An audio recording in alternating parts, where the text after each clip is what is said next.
So then we come to, what are some of the basic challenges that COVID introduced? So COVID presented two very, very hard challenges for us.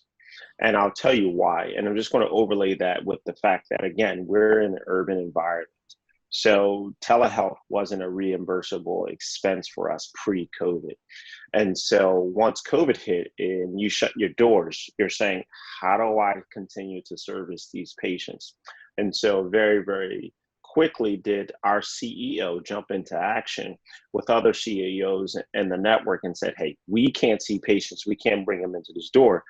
You as the MCO, our managed care organizations, need to pay us for telehealth, and we need to rapidly introduce telehealth. And so they were able to very, very quickly get our MCOs to pay for that before the government said it was okay to pay for that, which is a phenomenal thing that our chief executive officer and the other ones in the region did. And that means that their relationships with them are pretty solid pre-COVID.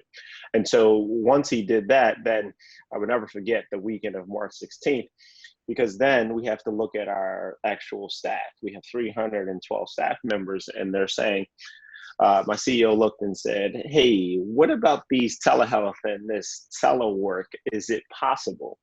And because I had just completed my network migration, I said, sure, we can do this. And so over a weekend, we quickly shifted 80% of our workforce to telework rather, excuse me. And then within a week, I had telehealth as an option for our providers to use.